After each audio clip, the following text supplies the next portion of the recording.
welcome to gagrul.net. This is Gagrul Live on Facebook. And today we have incredible man, long story, and I don't know whether we make this video about him or about this subject matter we're talking about, the Greek genocide, the lethal nationalism. So George is incredible guy. His biography, I don't want to even get into it, but I'm going to mention a few things. George Mavropoulos, is that right, or I killed it? Yes. George Mavropoulos, yes. Mavropoulos. He's the founder and president of Asia Minor and Pontus Hellenic Research Center. And the subject we're talking today is about a documentary called Lethal Nationalism, Genocide of the Greek 1913-1923. Can you imagine all these years? It's almost 30 years keep killing people. It's amazing. So he was born in Kozani, Greece. His parents were born in the coastal city of Trabzon, which is now they call him Turkey, by the Black Sea and what is now Turkey. His parental grandfather was he was in the Turkish army, the so-called labor battalion, where he died at age 43 in 1923. And his parents were forced to leave Turkey to seek refuge in Greece. They fled to survive the massacre, deportation, and genocide, which started with the revolt of the young Turks against Ottoman Sultan Abdul Hamid in 1908 and ended in 1923 with the establishment of Turkish Republic under another dictator called Kemal Atatürk. So this is just a beginning. Like his biography, it's a long and has lots of stuff in it. And in his childhood, in years in Greece, he experienced firsthand his parents' difficulties and their nostalgia for their beloved lost homeland. He endured both the poverty and discrimination as a refugee child and speaking different dialect of the Greek language. So you suffered. I mean, I'm really confused here. There is a German concentration camp in your biography. There is Greek racism, and can you explain this whole things a little bit? Yes, thank you for having me. And Mr. Sarkisian, in some ways, going through what my parents went through, the experience they had, and my childhood experience was not pleasant. They were not welcomed in Greece, although they were Greeks. But Greece, through the poverty and problems they had, the refugees from Asia Minor or from Eastern Thrace or from Pontus were not really welcome in many cases. And there was a discrimination. We spoke the Pontian dialect, which is an archaic, Ionian dialect. And that's what I grew up with. When I went to grammar school, when I was 8 years old, because we did not have schools, I was lost. People did not understand me. I did not understand them either. But anyway, those years are gone. But they were not easy, and they were not easy for my parents in a strange land in some ways. And my childhood was I had to go through that experience. That's amazing, so about this the struggle coupled with German occupation of Greece war-torn civil war left childhood experience. Like so in who was in were in a Greece concentration camp, or this is in Germany? No, what happened is in 1940 we had the Italian invasion, and then in the spring they invited the Germans to occupy Greece, and so we had the German occupation for almost until the end of 1944. So that was quite an experience. But my worst experience was during the Civil War. During the German occupation, my father was, along with others, Pondians, in the village, was taken to the concentration camps through Salonika and so on. After the end of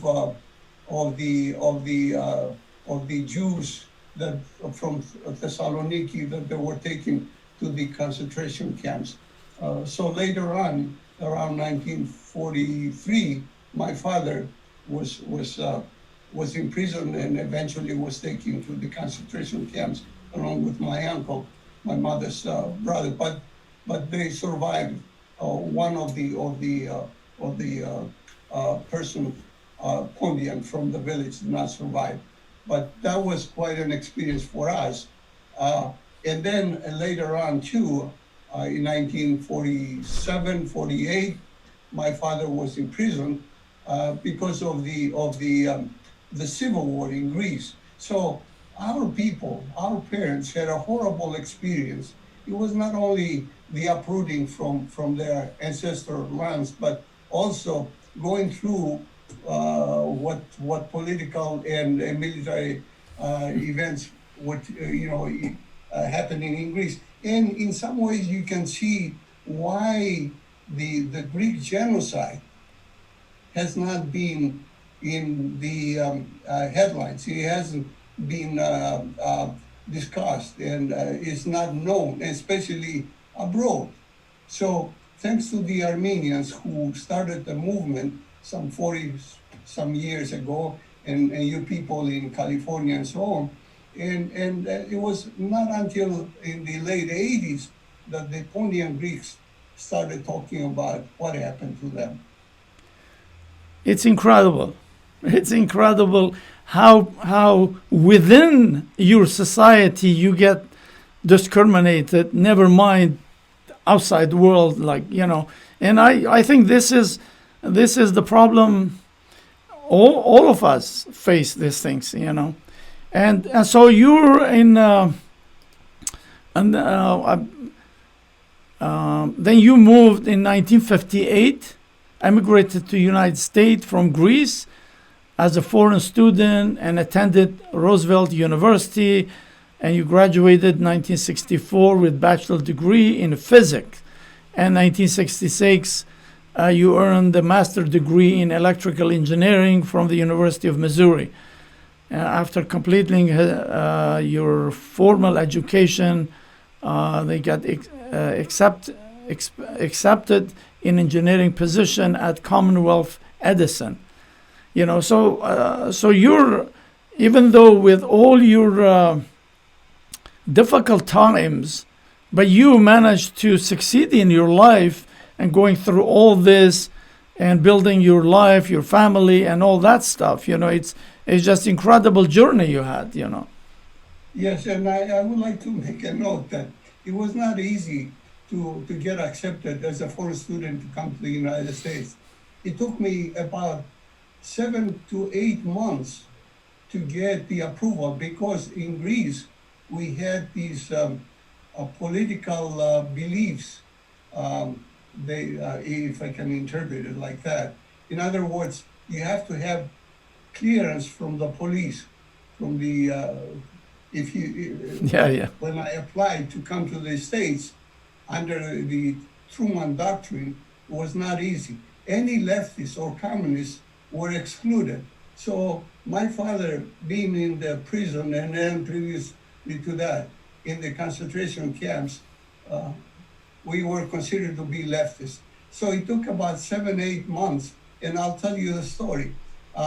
There was my father's friend from Smyrna had a small factory making custom-made carpets, and he made one, a big one, and took it to Athens, and then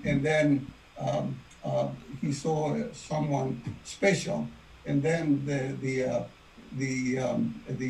permission received in the local police station, and I was finally in March. I left Greece, but it was not easy. It was not easy, and of course we had no chance of going to colleges or universities in Greece those days. It were the universities and higher education was only good for special people. Incredible story. It's just incredible story. Like it's I don't know. Um, so let's. I honestly, your story in the documentary, but let's talk about the subject. Like today, we were talking about this documentary, "Lethal Nationalism: Genocide of Greeks, 1913, 1923." And so, who put this? Who put these things? I'm sure it's not one man, but who was the guy behind making this film or this movie? Well, in 2008, we had the first academic conference, and we were fortunate to have Mr. George Sherinian, my mentor, at the meeting. That's at this Armenian. conference. That's Armenian name. Yes, well, he's the director of the Zorian Institute Okay. in Toronto. I owe a lot to him. He directed us. He told us what we should do. The first meeting was to see what we can do so that our story, what happened to the Greeks, to become known to the United States or to the English-speaking people. And so we started with a conference, and since we had, and then we had subsequent academic conference from there on, we came up with the idea that we need to establish a research center. Second is to do publications, to have a collection of books and so on, documents, which we do with the center and so on. But an idea was that eventually we ought to do a documentary. We ought to reach the media because that was the easiest way to reach more and more people. So we started doing interviews. We started in 2008, 9, 10, and so on and so forth. Okay. Since we had When these you, scholars. sorry to stop you. When you say we, who are those we? Oh, it was the local Pondian Greek people. Okay. We have a society about 30 people. And we took the initiative here in Chicago to do something with this, to create a center, to do academic conferences, to do a documentary and so on. And I was part of it as a member and later on as a president of the society, and later, of course, with the foundation or getting the research centers started. How long it took to do this? It took several years. Whatever money we at the beginning we did not have enough funds. Some individuals or some people who had either come from their parents came from Pontus or Asia Minor supported us, and so we collected enough money to get this thing going. But it took a long time until the Hellenic Foundation here in Chicago and the Savilis Foundation in Greece and Russia. Ivan Savilis is a Pondian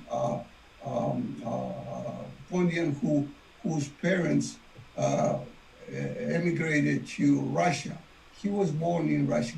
So they provided us with some funds, and those funds allowed us to complete the documentary, because all we were doing before, we're doing the interviews with the scholars, including Dr. Hovanesyan and so on. And we kept all these recordings with the mind and the plan to do a documentary eventually.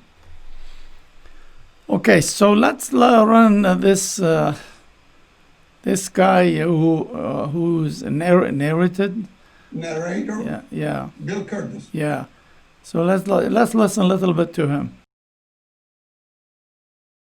I had a drill instructor in Marine Corps boot camp in Paris Island. Tall, handsome Greek, mustache. We were all scared to death of him. And every once in a while, the word Turk would come up and he would make a face. And it was my first introduction to this strange feeling between Turks and Greeks. And then I came to Chicago, and perhaps like you, especially the younger generations who aren't connected by directly a relative, there was a tale, a myth of Armenian genocide, Greek genocide. Oh yes, they're part of it. Did you hear that story? Well, it never went anyplace because the facts, the pictures were not there for us to be seen and educated. And then a young man named George Mavropoulos had a passion. And the story started when he wanted to tell the world the story of a very important part of his life. It began 3,000 years ago and came through the ages. 1922 peaked and enlisted the professional help of the people you see before you, Peter and Spiros specifically, to do a documentary. The documentary has become sort of the communication device of choice because you can't deny it. It has pictures. It has people who were there. But it takes an awful lot of work. So we're talking 5, 6, 7, 8 years of picking a photograph, of finding a survivor, of going to Greece, getting old archival footage, some newsreels you have seen, but putting them together in a story and discovering new visuals. And when that story comes together, it will change your life. It isn't just another movie or even just another documentary. It's the beginning of a story that will write itself on your heart and in your brain. And you will be changed when you leave tonight. It's as if the people who died are coming out of their graves and asking for justice. And I'm honored to be part of it.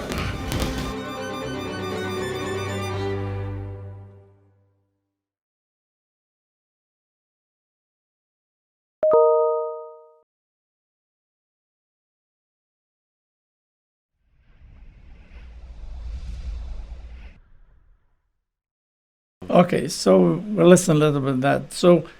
So did I guess the whole film he was doing this, right? Throughout all the film that we're gonna He hear. supported us a lot, yes. Yeah.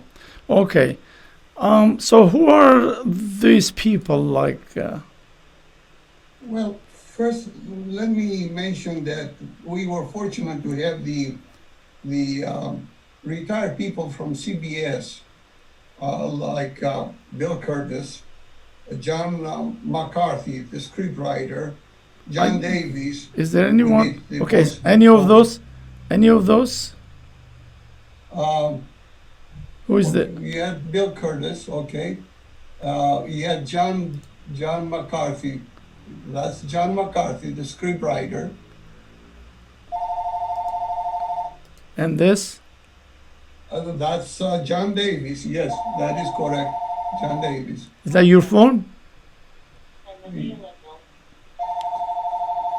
Yes, the house phone. Okay, so and then of course we had the technical team, the company, On Air Productions. Is that Uh, is this the one? yeah, that is one of the owners, Peter Lambrinatos. Yes, in their studio. I guess we don't have picture of Peter here someplace. You probably do. Here is Peter. Oh, Peter and his father, Spiro. Yes, they are the owners of the On Air Productions. Yes, that's Okay. the one. And so this is No, that's Peter again with somebody else, but you had the picture there. Yeah. okay. And so those are religious people. Who are those? Yes, one is a Greek priest on the right side, and on the left is the Assyrian bishop. Okay. Is during your conference? It was no, on December 7th, as you can see, we are in a theater. We did the first private viewing. We had about 750 people, full capacity in the theater, and we have invited the Assyrian bishop. Okay. Okay. So let's just we have this short film. We're gonna show that let's see if people could see, but this is like 1 hour. It's amazing film.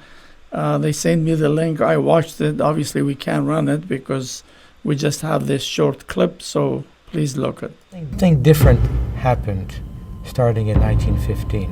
For the first time, a government decided to target for extermination a group of its own citizens. Turkey for the Turks. Essentially, they did not want these people to exist in their traditional home. It was part of a Turkification policy. I would call it a lethal nationalism, a lethal Turkish nationalism, hatred and fear of the other. They were in charge of burning alive the people, they were in charge of massacring the people, they were in charge of deporting. It was a central order. You have to blame the Turkish government, because without the Turkish government, this would never have happened. These are the deliberate, systematic acts by a government to get rid permanently of an ethnic group. It met the full definition of what the United Nations has said is genocide. When the Turkish Ottoman state targeted its Greek, Armenian, and Assyrian population, it became the model for how genocide played out ever since. No matter what the Turks thought they were doing to preserve their country, the inhumanity can never be justified. Marching out for 8, 9, 10 months is a long way, long way. That night, my little sister died, and it was heartbroken. My mother comes from Turkey near the Black Sea. She's a Pontic Greek.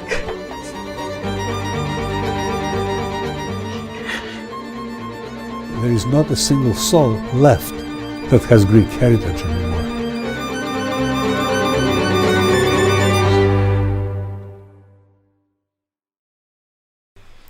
So there you go. So this is just a few minutes of the video, but so Of the trailers, several trailers. yeah, how would people go see the whole movie? Because you guys have to recover the money you spend on it. Unfortunately, with the coronavirus, after the first viewing in December 7th last year, and then in January 30th, we had another private viewing in Chicago. And then we have plans to show it in New York, in several other states. But as you know, with the Yeah. coronavirus, we had no possibility of showing this to people. And what we have decided after that, we have decided to go through Vimeo, video on demand, and this way people can pay a small fee of $5.99 to see the documentary. And we, at the same time, we're doing the marketing to reach a major company where this film can be worldwide. People can see it in the whole world. Yeah. That's Yeah. our ultimate goal. Yeah, the truth is we always distribute this stuff for us who know these things. These things has to be put in the public, other people to see it. That is really the goal. And that $5 is really nothing, you know, like to see 6 years, 7 years of work putting this together. And this one, even though majority about Greek, but there is Armenians in it, there's Assyrian in it. So it's not just Greek. So it's really I watched it. It's amazing documentary and all that. Now, when we Armenian talk to the Turks, we say, why you did this? And their reason is because Armenian joined the Russians, and that's why. But what was the reason of massacring the Greek? Well, the reason was that the CUP decided that Turkey was for Turks only. So that meant after the 2008 and as things progressed after that, they showed their true colors. Initially, the Greeks, the Armenians, and other minorities thought that they would have equality, they would be respected by the law and so on, and supported the CUP. But unfortunately, that was not the truth. Well, the truth came on later on, and so the slogan was Turkey for Turks. Well, here we go. This is what egomaniacs they do, and this is what the name is properly put on: lethal nationalism. And this is consequence of that. Millions of people die and stay in refuge and stuff like that. Well, George, thank you very much for coming on. Thanks for the video you did, and I wish you guys very success. And once we got the link, we'll put it in the show note, and we'll do it. So for our viewers, thank you for watching. I will see you in another episode. Have a nice